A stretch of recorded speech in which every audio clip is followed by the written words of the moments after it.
Welcome to Hort Culture, where a group of extension professionals and plant people talk about the business, production, and joy of planting seeds and helping them grow.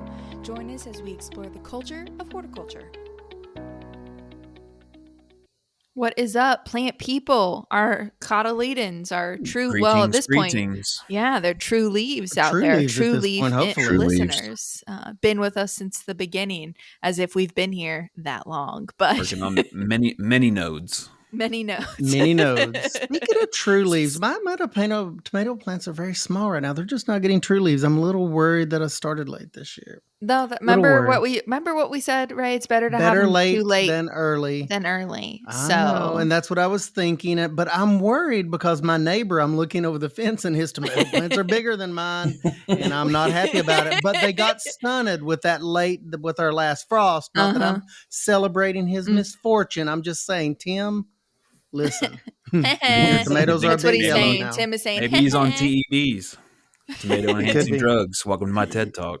He is. I mean, there's a 9-step program for planting your garden too early. Yeah, he's juicing. Step 1, listen to Ray. And it's not after they're picked. That's exactly right. That reminds me of somehow we were talking about this a little Hort agent group chat, and you all are plant people too. It's like my entire job is to answer questions that people have about their plants, right? And how to do things better, what's wrong with it, how to deal with this insect. And yet when I get home and I'm no longer like officially, an agent for the night, it's like all that knowledge somehow drops out of my brain. I'll be like, I don't know what to do. What do? I need to call somebody. And like, I'm the one I would call. So I don't understand what happens to the brain once you kind of leave this office. Must be what it is. Give it away now. I need to call my extension agent. My extension agent is Jessica, who we've had on the podcast before, and she calls me about stuff sometimes too. So it's like, what is it about that knowledge? I don't know if anybody else protocol, out there. Alexis. Don't think. Call your follow agent. the plan. Follow the plan. Don't apply any critical perspective of your own. I cannot emphasize that enough. Just call your zero agent. research on your own. Yes. Call her your up agent and say, "What do I spray on this?" Yeah. How do I save my tree? It's a stump. Here's the list of all the things I already sprayed. Here's a picture of a dead plant.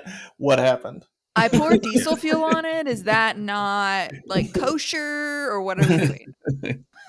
But anyways, let's get to the root, so to speak, what we're talking about today. And I'm going to ask you each this question. What is your favorite cucurbit? Ooh. Yeah. Oh, I would. Well, I'm going to. You go ahead. You go ahead. No, I was going to say the golden retriever of cucurbits, which is summer squash, just yellow, no weird colors, just yellow. Just the golden retriever of cucurbits is summer squash. That's an accurate it's versatile representation. And it takes on the whatever flavor you put of to whatever brown sugar that I and put it's on golden. It, or whatever. It is golden, literally. Yeah, yeah. I had that. I was ready for that. I mean, I like it. No big deal. I was ready. Brett? I was ready for that. Well, I would say my favorite cucurbit is probably it was to eat it. Is this the just your favorite cucurbit? I gave no stipulations. To eat it. For me, it's to eat it. Stipulation is must be edible. I like where this is going. I like it. I would say probably cantaloupe. Oh, ooh, yeah. Because and I'll put a caveat on that. There is a lot of bad cantaloupe out there. But good cantaloupe is the texture of it. It's like this weird, almost creamy, firm, but almost soft. like ice cream. Yeah. Yeah. It's the best. And the best, I'll give him a shout out. Former extension specialist. He works with the greenhouses now. Shubin Saha when I worked at the South Farm, grew some melons that were the best cantaloupe I have ever had before or since. And it changed my whole vibe on cantaloupe. I would say my favorite cucurbit starts with a joke, which is why did the watermelons get married? Why? Because they cantaloupe. Right. I thought you were going muskmelon, but I didn't know how you were going to fit that in. I'll give you another cucurbit joke. Okay. How do you fix a cracked pumpkin? With a pumpkin patch. Oh my god! Stop. Yeah. I Stop. feel like we peaked out Good. early on this. We Right? peaked Like, what is early. even there more to say on this episode? Nothing. We So can I'm add hoping to nothing to develop a this. few more Cucurbits as a result of Ooh, this podcast. yes. Pulled that one Solid. out. Proud of you. Yeah. Proud of you for that. Once, I mean, Josh, he's what just about getting you? warmed up. Since it's talked so much about food, I gotta give a shout out to the loofah, for scrub a dub Okay. dub. Yes, Loofah. Look at you not going the route of food. I'm really shocked and surprised by Well, that. I use Turned that over to a new clean up leaf. after I eat because there needs to be a lot of scrubbing. Like if I eat a sandwich, it's just I need to take a shower. Josh, I love that you called this out. And just so we're clear, this is something I did not know, it wasn't common knowledge that you're talking about a loofah, like the thing that we use to scrub ourselves, exfoliate, OG, or natural exfoliating thing. It Mhm. grows like inside of a gourd-like structure. Not in Yes. the And ocean. then is dried out. It's not a sea It's not a cucumber or some sponge, other. right. Yeah, it's right closer to a regular cucumber than a sea cucumber. Mhm. There we Yeah.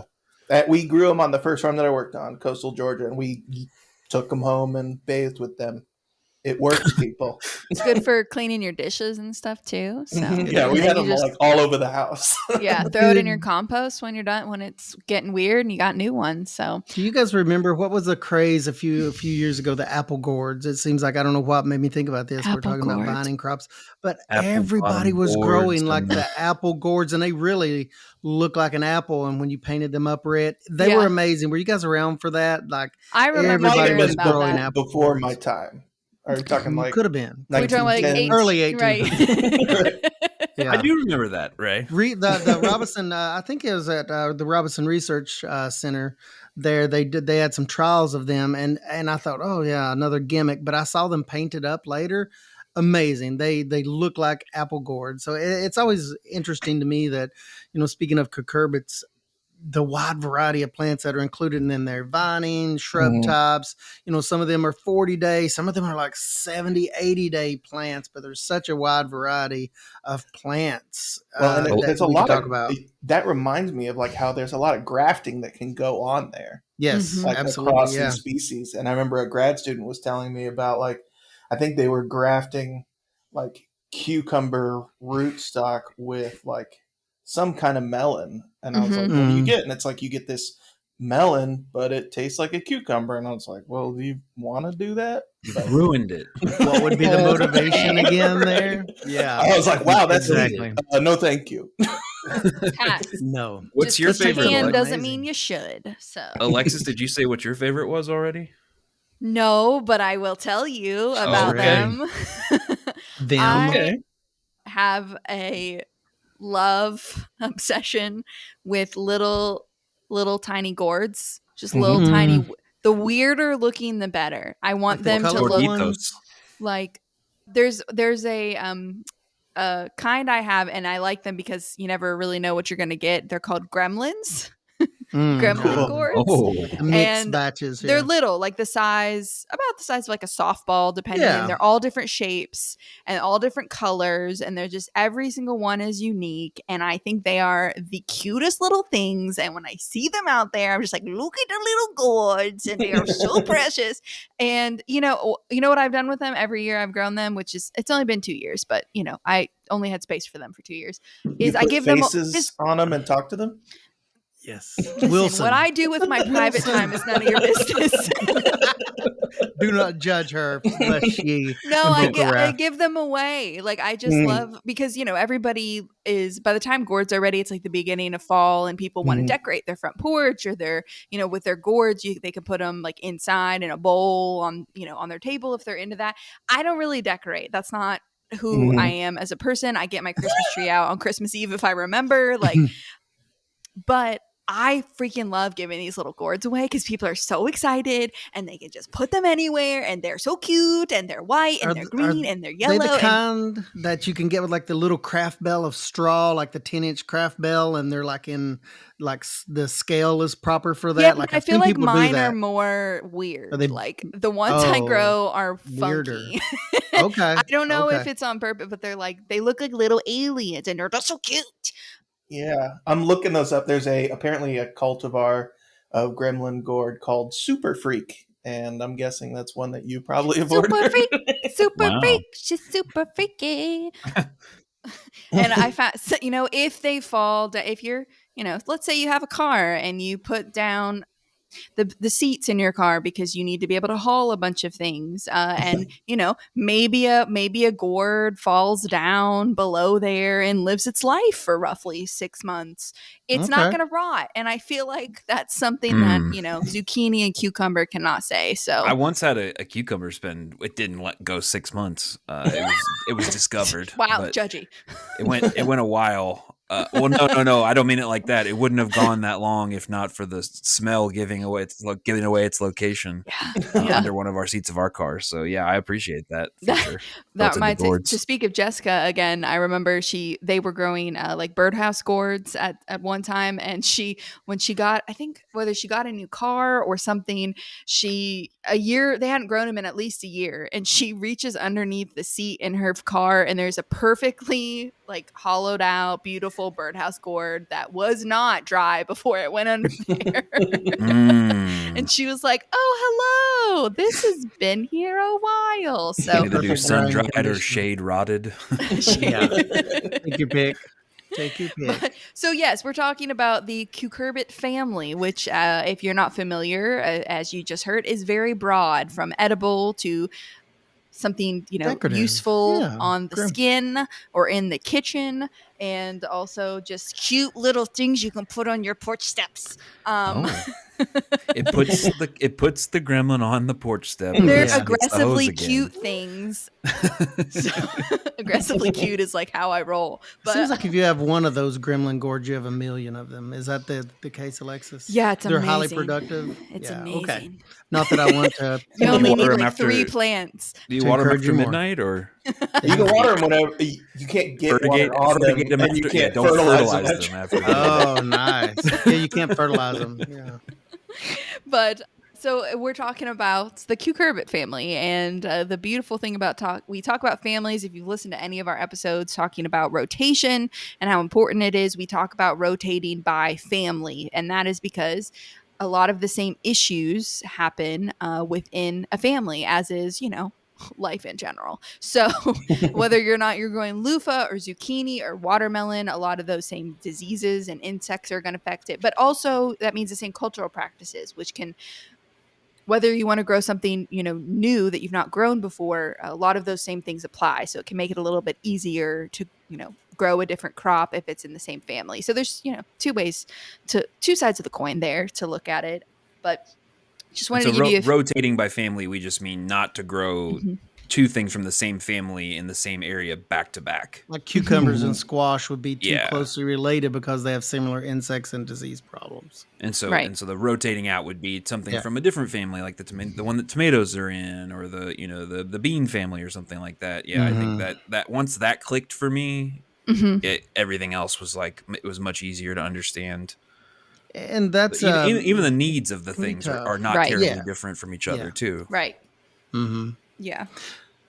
So talking about those, I usually like to talk about like some cultural practices a little bit about growing those, just because I Really think important. Yeah. whether you're growing on a small home garden scale or commercial scale, and really doesn't matter what you're growing, some basic cultural practices can get you really far without having to do a ton, as far as treating for things. We always say kind of an ounce of prevention is a pound of cure type situation. So with cucurbits, they tend, in at least Kentucky, because we're so humid here, they get a lot of disease pressure here. They get a lot of insect pressure too, but talking about diseases, so one way I tell people is, if you have the luxury of space, which not all of us have, but if you have the luxury of space, spreading things out a little bit more so that they dry. We talked about that before, like Mhm. just like we've talked about pruning tactics before. It's the same kind of concept, and that can really cut down on a lot of your mildews. If you do spray, it makes them more effective,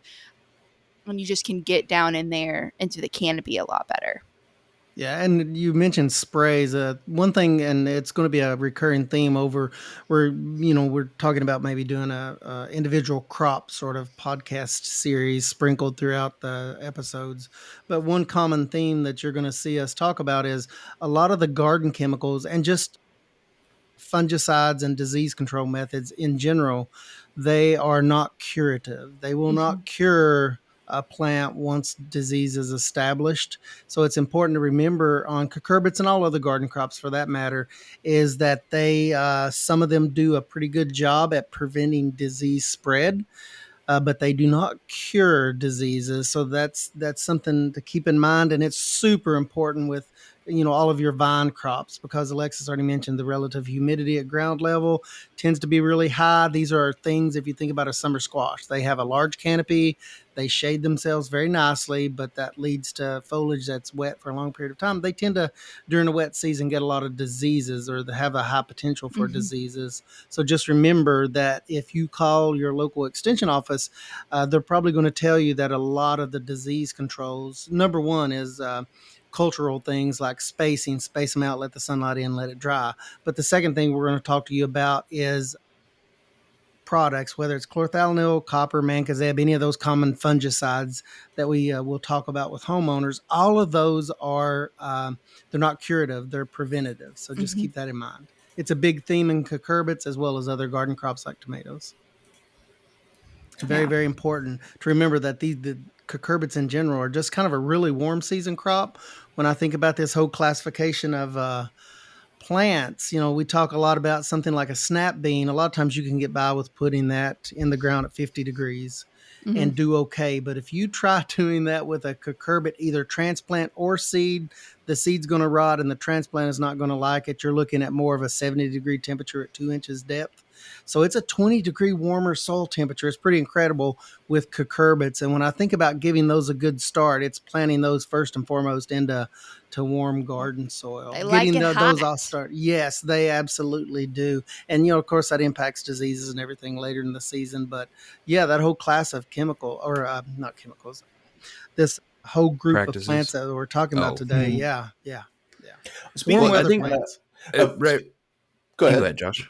Oh, I was going to say, speaking of kind of cultural practices, something I've only ever seen in pictures um, is people creating like kind of higher trellising systems of Mm-hmm. Mm-hmm. cucumbers. I've never done that personally, but have y'all ever seen that in person, done it? Mm-hmm. Yeah. I remember you did something with your master's work, right? Alexis, that was like Mm-hmm. greenhouse, right? Yeah, I did greenhouse hydroponic cucumber production. Mm-hmm. So And that stuff was like they're hanging, right? yeah.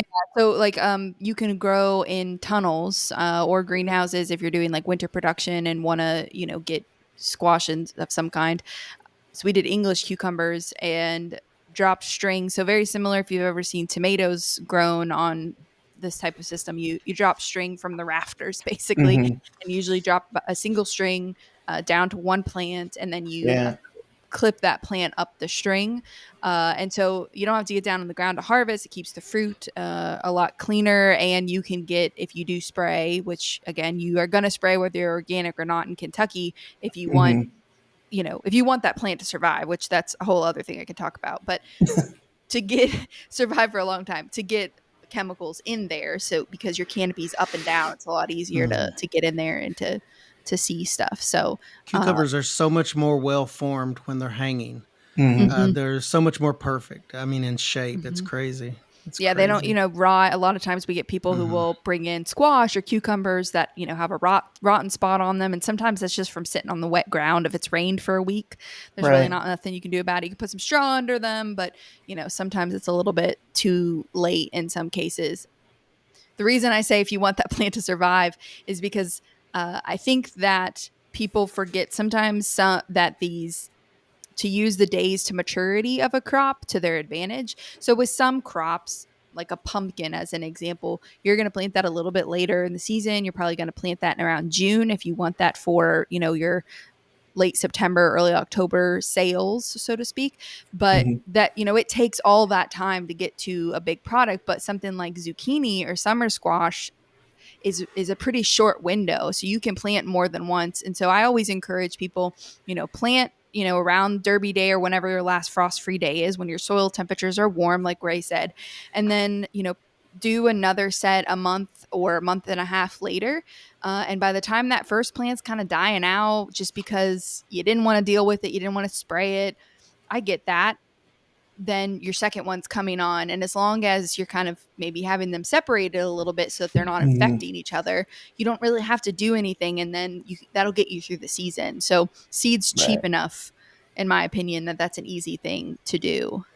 But yeah, I think in general with a reduced sprays, or you're with a lot of some of these plants, you're fighting an uphill battle, and so the idea of planning for reinforcements throughout the course of the season is kind of part of the strategy that people will have.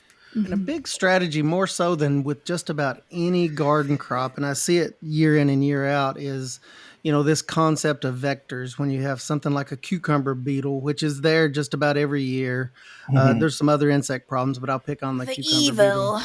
They transmit all of these diseases. They're a vector. They kind of spread diseases from one point to another. So you're like, well, I'm trying to control diseases, not insects. Well, you're really trying to control one that will help in the control of the other. So that's an important thing to note. So then you're going to have those problems year in and year out. It seems like in cucurbits especially. And now some folks, you just may have acceptable losses, and that's fine. If you're a commercial producer, you may be on some sort of spray schedule, a 7 to 14 day spray schedule for those things. It just depends on really what your objective is, but just kind of be aware that, when we're talking about diseases, a lot of times we're talking about insects too, especially with these vine crops. The two have a really heavy interaction with one another. And you'll know if you've had usually it's like bacterial wilt is the main one that we see that's vectored in cucurbits. And it's bacteria, it plugs up the vascular system, and it gets in there by the feeding of cucumber beetles. And so if you've ever grown anything in the cucurbit family, and even if you water it every day, maybe it's rained for a week, the soil's plenty damp, but the plant still looks wilted, that's most likely bacterial wilt. It's so crazy and so defeating, and it is like crushed. We are not in control here. Yeah, like it is a crazy humbling, experience. Brett. It is. It's very humbling to watch your plant like melt into the ground, and it's quick too. And the leaves look good.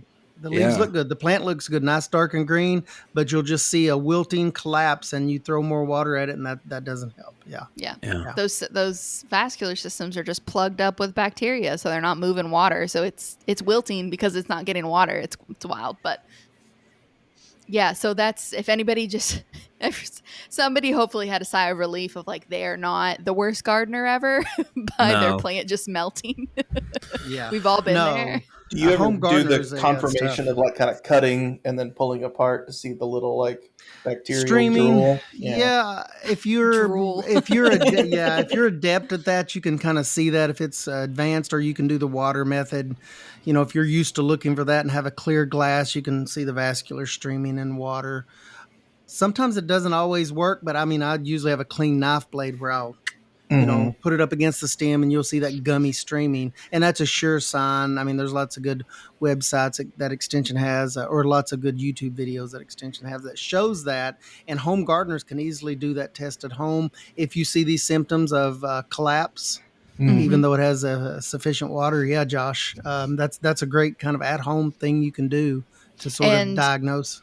Once you're to that point, like once you're infected, it's over. Like that's why, go ahead and plant another one. So if it's early enough in the season, which is, what do you think, Ray? Like probably July, you could still get away with, it depends, at least in the central area of the state. Yeah, you could look at your days to maturity, which varies a lot from, let's say, a vining cucumber versus a Space Master. That's like 20 some days difference. So then if I have a failure, or I'm trying to plant my second round of summer squash and try to avoid squash vine borer, which is the bane of my existence in my own garden. If I'm trying to dodge some of those, emergence of some of those insects or the primary infestation windows, if I'm doing a late planting, pay real close attention to days to maturity. That becomes very important. But things like summer squash, you can get a second planting. Cucumbers, you can get a second planting if you pick those varieties that are shorter days to maturity. Yeah, fun. Sure thing. Or if you want to grow little gremlin gourds. Yeah, the gremlin gourd. How many days? Yeah, I'm kind of curious. Did you guys figure out how many days to maturity? I may try some gremlin gourds. 70 to 80. I've never looked. Are they kind of the standard? I just started mine, so yeah. But yeah, I think they're kind of like a June planting because they're Okay. fall, right? Like just like a Gotcha. pumpkin. So Yeah, kind of ready at that right time. yeah, Mhm. I never It know says where I'm gonna put them either, but I've fine on space. On Johnny's they say 95 days for their gremlins. 95. Okay. Wow, dang. Yeah. So I mean, that's pretty amazing when you're talking about a 50-day zucchini versus a Mm-hmm. 90-day, and it's in the same general grouping of plants, but it's a double I mean, it's twice as long to Mm-hmm. maturity for some of these, like that Well, yeah, it makes me think gourd. of like winter squash because the skin's so thick. You Yeah. know. Yeah, Kabocha. yeah. Mhm. I feel like the first time I had that was at Brett's house, actually. Didn't you all have like a bunch of kabocha squashes one time? Yeah. And he didn't want to We've admit been that. He kind of didn't want Yeah, to that's something admit we that. do. It was like, He's like, we've been yeah, we known to trade did. in winter squash from time to Yeah.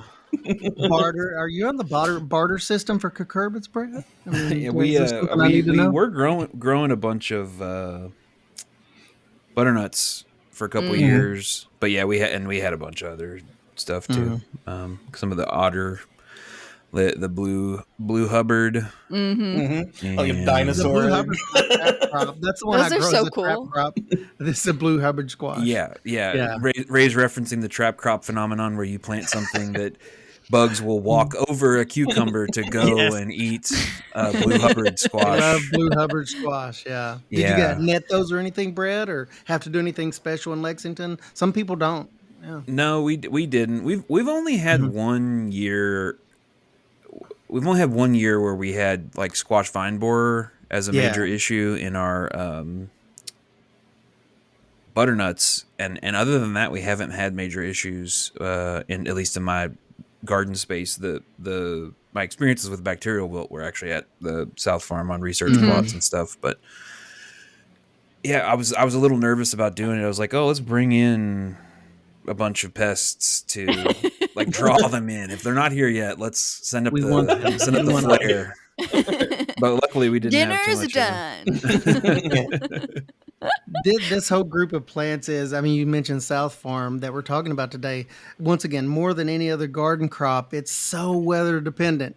Some years they'll do the same thing during a wet year and do the same thing during a dry year. In a wet year, you're just going to have all of these mildews and Mhm. disease problems. And for homeowners to properly spray, like apply fungicides, if they're of a mindset that they want to spray for diseases, it is very difficult without the proper spray equipment to get these cover sprays on at the right interval. So frequency and the proper amount of active ingredient, all that.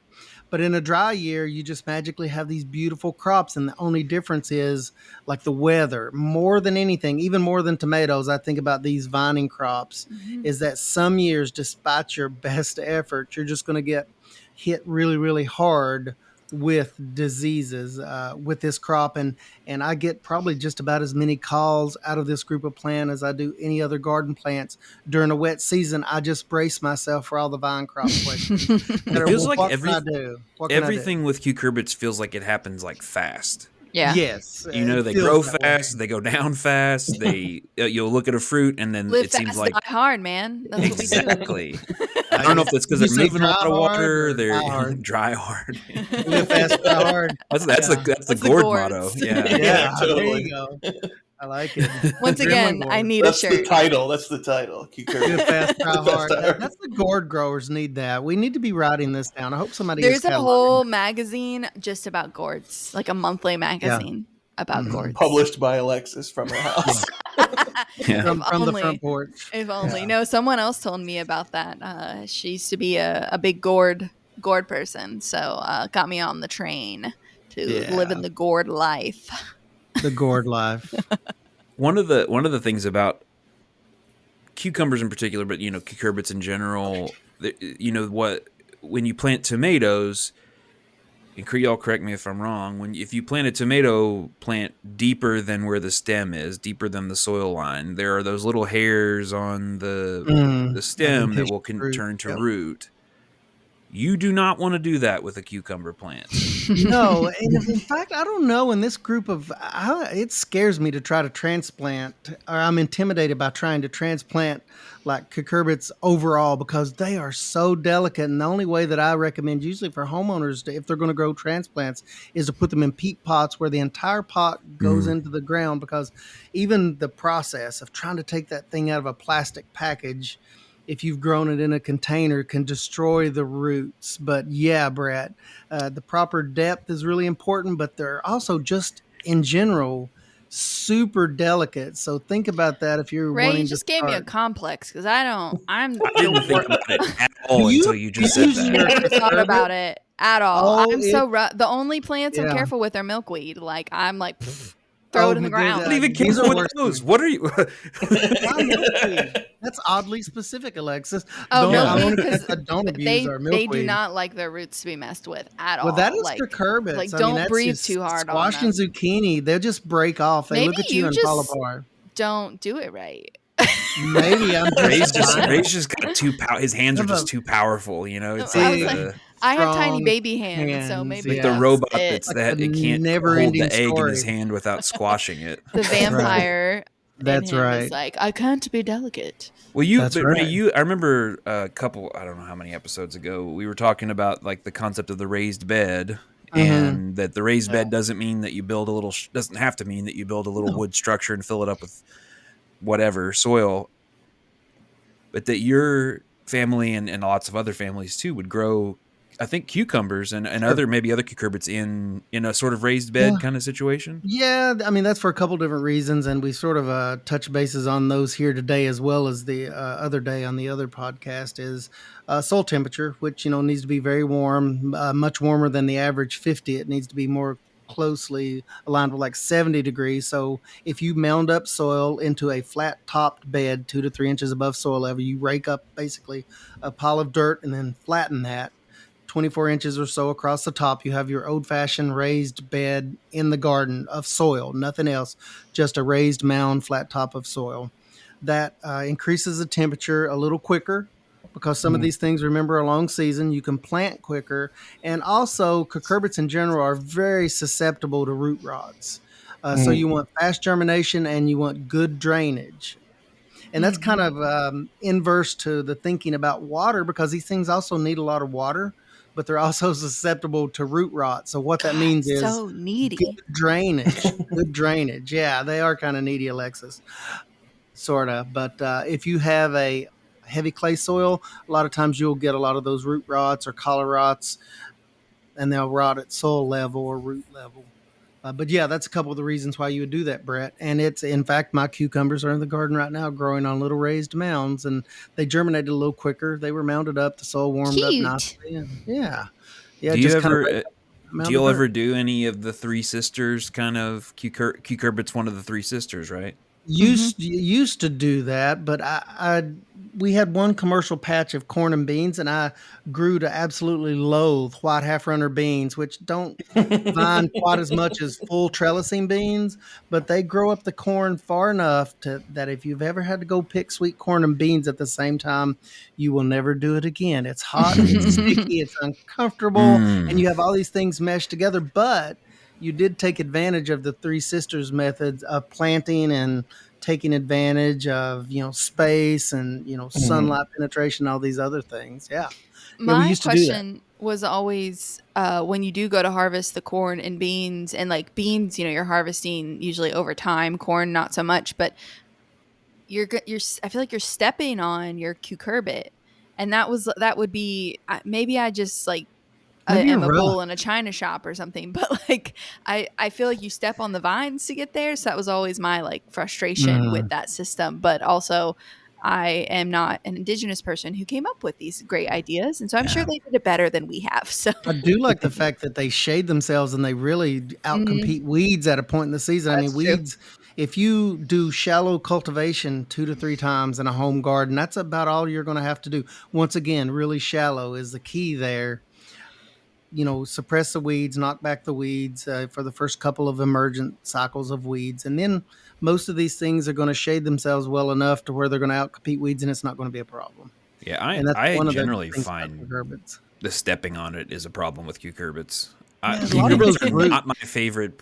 I In love winter general. squash, and I'll grow them, but in part because I can grow it and I don't really have to go through there until after The the vines stuff's are dying mature. back. Like Yeah. compared to cucumbers, where you're going in and Yeah. harvesting, every 2 or Mhm. 3 days for a however long period.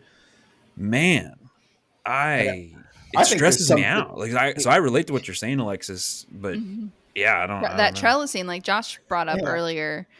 When I see those pictures, especially at like kind of commercial scale, I think the first one I ever saw was like some location in like East Asia or whatever. I was like, Mhm.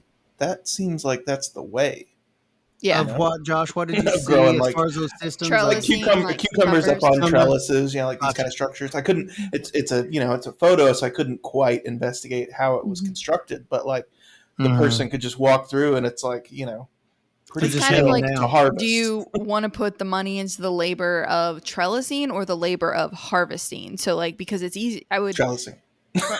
right. Like, as someone who both picked and trellised for a lot of English cucumbers for months, I mean, it's like the work in trellising can be really annoying, but when it's so much faster and easier to harvest because you're not, bending over and you're stepping on your Right. And product. it's a great option for folks that don't have a lot of space, but yeah, they Hmm. want a vining type like cucumber, for instance.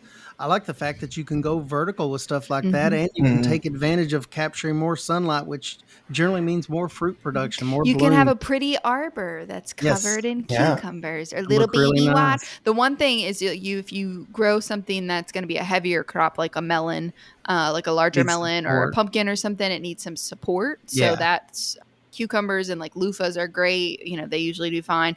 But anything too much larger, they're going to need support. I've seen people use like for their melons like pantyhose, and they'll put the fruit Oh, in the Yeah. nice. pantyhose That's and then pretty like cool. tie it up onto the trellis, so it's Yeah. just got a little bit of support there on it. But of course, that's more of a home garden scale, but it's cute.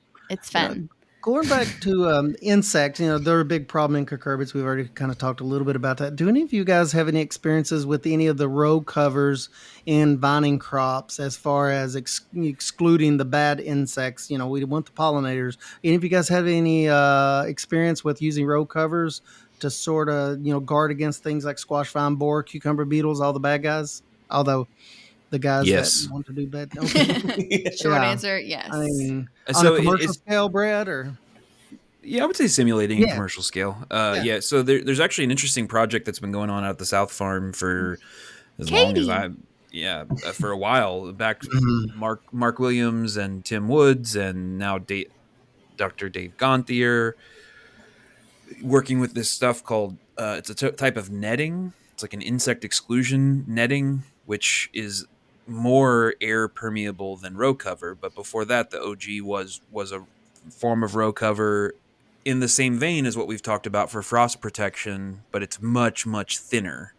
Mhm. And the general idea is very straightforward, which is in order for a bug to hurt your plant, it has to be able to get to your plant. And so Yes. you construct a tent over your plant that doesn't allow it in during key windows. And you're just excluding, and that can it can be really impactful for certified organic systems that many Mhm. times don't have good controls for things like cucumber beetles or squash vine borer, or anyone who's just interested in reducing sprays and reducing times, engaging in the field. And there's an interesting interplay there between the potential outlawing or discontinuation of some of the neonicotinoid products in the industry, things that are sometimes discussed in terms of their relationship to honeybee populations. And so what if we, long story short, that stuff is horticulturally at least magical. It's like a crazy thing. You spray the base of the plant with this thing and whatever bites it will die. Or put It it in the is, water and it goes into the yeah, soil. you Yeah, it's soil great. drench it at transplant and the thing has like a bulletproof vest on. Now, Yeah. there are implications in science and all kinds of other things that we can discuss on the back end, but I can say on the side of just growing it simply, It's pretty straightforward. But so this is an example of a societal issue impacting this and involved here. And so I think there was a lot of interest in that bug exclusion netting and Absolutely. other things in anticipation that maybe our main defense is going to be no longer offered or available for use. And so the main thing is you put it on, you protect it. Sometimes then you take it off to let bees and other pollinators in to pollinate the crop, because that's one thing is if you exclude the cucumber beetles, you're also excluding the bees. And then back on, there's also been treatments and things where they will actually have a honeybee, a bumblebee box inside the actual tunnel, etc. But I mean, the efficacy can be quite we had success growing stuff like that. It I love makes I love that it for homeowners because they're dealing with smaller spaces, and we already talked about it that it's really difficult to get a good effective spray into the canopy of some of these crops with home equipment like a backpack spray. It's really tough to get the pressure and the particle size to get the spray rolling underneath the canopy. But with the netting, you're just providing a physical barrier, and there's no resistance. We talk about chemical resistance all the time. There's no resistance to the barrier. I mean, insect, it's a physical barrier. But I'm really interested in that, and I recommend that a lot and talk a lot with homeowners. I have some homeowners using that, and now that they've got their timing down, they make almost no sprays by using those products. And it's just a small homeowner scale, but it's amazing the results that they're seeing with some of those garden covers.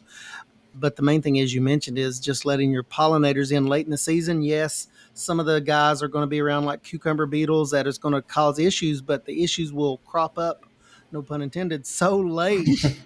They will accumulate so late in the season, it doesn't hurt you the same way that getting diseases established early does. I think it's really cool. These row covers are one of the greatest things you could think about when you have vine crops and things at home, and how to properly use those. And what did you guys just make sure that the edges and everything were pinned down or sealed real Yeah, good? you got to tuck it all in. Either use bags of gravel or some way of anchoring even along the edge, because where the whole goal here is to keep the bugs out. And so if you do all this rigmarole and then you leave the end open, well, Yeah. there's going to be some traffic on the exit ramp to get into the thing, but they're still going to get in and spread that disease or Yeah. cause whatever issues.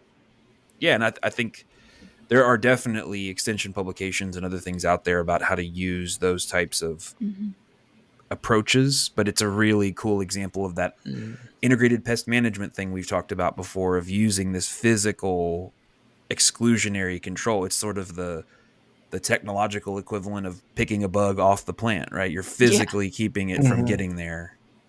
Yeah. It's And not as satisfying, but it's not. No, you don't get to feel the little, them bouncing off. Put Japanese like you do when you beetles on watch toothpicks, Alexis, the impaler. Yeah. or bean beetles, and you have a rock. Squash. It's hard to build up a biological resistance to a It's a rock, squash. Alexis. I agree. Squash bug. Everything is a squash bug to you because you squash them all. Before we wind down, I wanted to share. So there was this one cucurbit, the cucurbit that got away. No, it wasn't the one that got away. It was. I went to a seed swap here in Kentucky. I don't know. When I get the feeling that it was 5 years ago, it was probably 10 years ago. It was last week. Yes. Pre-COVID, post-COVID, there's only 2 times. It was pre-COVID for sure. Pre-COVID. And Wow.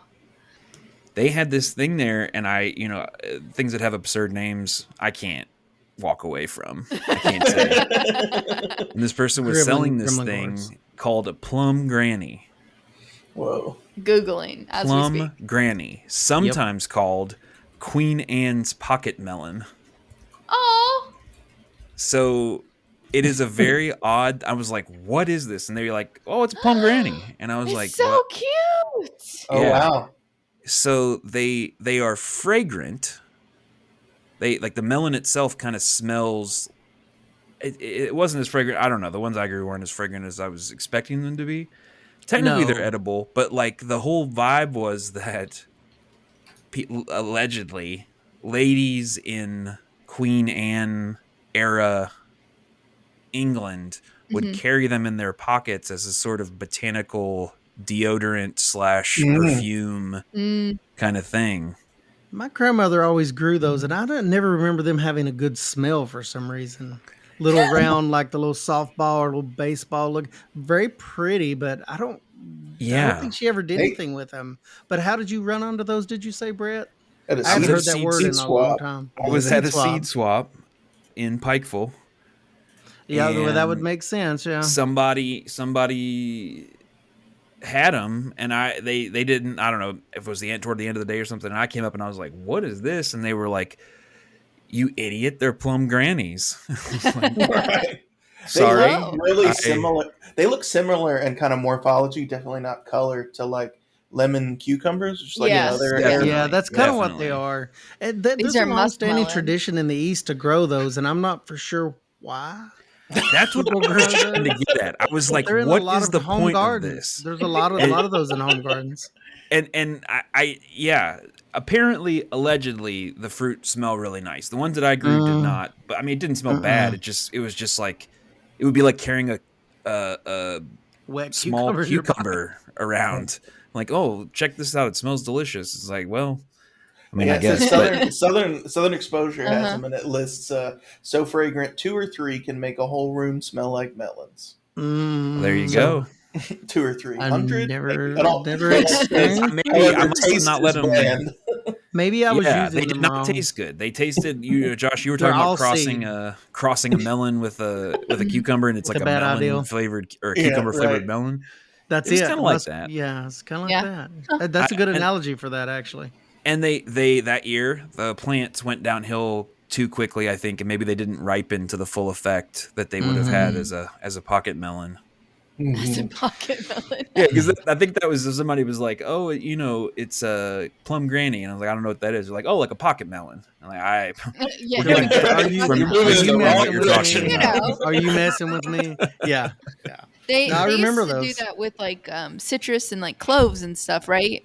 They would That have that makes like more in a sense to me. little pouch. But I think that was also like they would pull it out and smell it to in crowds for sickness because they thought that Mm. Yeah, they yeah, had right. this. But I Hmm. think it was also because people The didn't smell miasma. great in crowds, so that was a way Mm. to kind of get Yeah. through that. But anyways, apparently you could also do it with melons. Fun fact. Pocket. That's just a Queen Anne's pocket melon. hmm So does that mean No We you big call like that you a deal. smelled woo-wee. Yeah. you smelled in the winter though for sure because no melons, no Yeah, but pocket less melons. sweaty, less hot, more True, true. bundled, Okay, keeping it all right. Yes. in. You're accumulating the aroma in a Yeah, good you're way. marinate. Yeah, it's off season. It's like a I cicada. It's down below. think the marinade took a turn. Yeah. The pocket melon. But Mm. yeah. Bundled all up in there. Awesome. Well, that sounds great. Welcome to Cucurbits if you've not cucurbited before. So we For hope you those learned about to something new. cucurbit, we salute you. If you learned about loofahs or pocket melons, or if maybe your granny grew pocket melons and you want to diss us publicly, you can do that by leaving us a review and dissing all of us except for Ray because we didn't know about pocket melons. Or you I still don't can know what they're used for. So you I feel like you I platformed plum grannies, so I shouldn't get attacked, but you two definitely should. Well, I oh think it's, sometimes you want a melon, but you can't fit it in your pocket. Boom. pocket Not the melon. plum granny. You're right. You're right in the right zone. they I have their think that's such a uses. cute little name. Like I want to name a dog that or something like a cute little dog plum I haven't Plum granny. heard that granny. word. I'm so happy you brought that up. I had not heard that term in years. Deep memory. Yeah, it was. It unlocked. Unlocked. I could basically kind of taste that memory. You know how you have 3D memories. That unlocked a 3D memory. Yeah, Wow, yeah, it Nice. that's really did. awesome. I From the hadn't heard that term 1910s. in so many. Yes, the 30s. Thank you. Maybe the 20s. I don't remember. But yeah, that's awesome. Glad you brought it That's up. so cool. Yeah, it is. Well, if you want to tell us more about your experience with plum grannies, you can do that. You can shoot us an email, which is in the show notes. You can follow us on Instagram and shoot us a message on there at Hort Culture Podcast. You can leave us a review telling us all your fun things or criticizing Josh and I guess, about Mhm. plum grannies and our lack of Appalachian knowledge. Forgive us, we're getting there. But we thank you all for being here with us today. We hope you learned something new. And we hope that as we grow this podcast, you will grow with us and that you will join us next time. Have a great one.